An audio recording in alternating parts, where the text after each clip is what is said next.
Hello everyone. In this video we're going to talk about Isaiah 17, 1 through 11. So Isaiah 17 is an oracle concerning Damascus. And first of all, I want to remind you not to be misled at times by the subheadings in our own Bibles. Because according to my Bible and many other people's Bible, chapter 18 has a heading called An Oracle Concerning Cush. And 17 has an oracle concerning Damascus. But if you look at it, 17 and 18 is one oracle. It's on one oracle because the word Massa does not appear in verse 18. Secondly, nothing happens to Cush in chapter 18. Okay, you will see what I mean by that. So let me just be brief for now and say 17 and 18 are to be read as one unit, and I will be dividing this video into two sections: chapter 17, 1 through 11, and then chapter 17, 12 through the end of 18. And you will see why if you look at the outline that I'll put up in a minute. But before we move on there, chapter 17, 18 is about an oracle concerning Damascus. However, as soon as you move on to verse 3, if you have your Bible, look at verse 3, the fortress will disappear from Ephraim. Okay? Ephraim refers to the northern kingdom of Israel. So 17, although it opens up by saying an oracle concerning Damascus, it quickly changes to an oracle on Israel, Ephraim. Okay? You have to catch this. And so most of chapter 17 is in fact about Ephraim, more so than Damascus. And chapter 18 will be more about the Gentiles, including but not limited to Damascus. And we'll see how that happens. All right. Anything else? Let's go over the outline before we dive in. Let's start with the big picture. 17 and 18 can be outlined as such. I titled this as the partners in crime, partners in punishment, and partners in restoration. What I mean by this is, I told you this is an oracle about Damascus, but soon we're gonna get Ephraim into the picture, and we have to ask the natural question of why.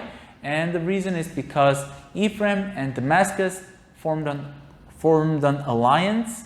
Remember, during King Ahaz's time, they attacked Judah, trying to force them to join their alliance to fight off the Assyrians. So they were, in a sense, partners in crime, and hence, in this chapter, they're gonna receive punishment as partners. Well, partners in punishment. However, we'll get to it, but partners in crime, partners in punishment, but they're also going to be partners in restoration. It's gonna talk about the restoration of both the promised people and both the Gentiles.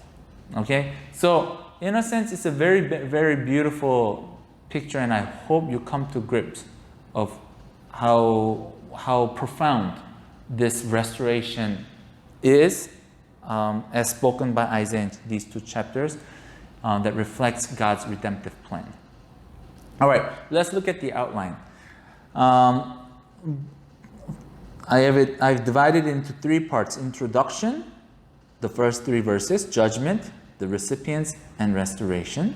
And Roman numeral 2 is on Israel. So it's going to cover on Israel, the northern kingdom first. And then we're going to talk about the nations. Okay, so it kind of matches. Introduction, we have both Damascus and Ephraim.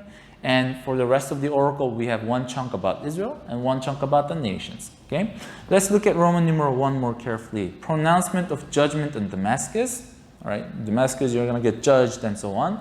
And then we have verse 3, pronouncement of judgment on Ephraim with Damascus. Okay, fortress will disappear from Ephraim.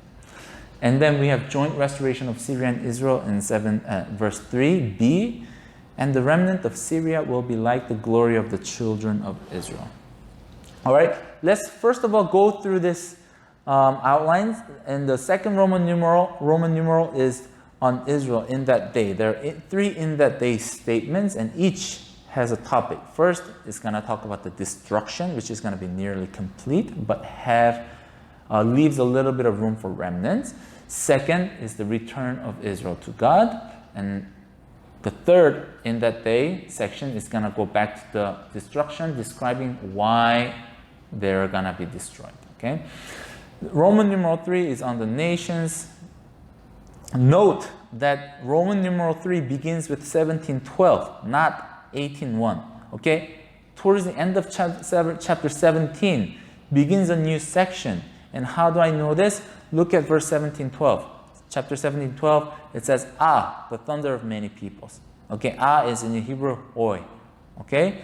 It can be a cry of joy or a grief, but it's an interjection.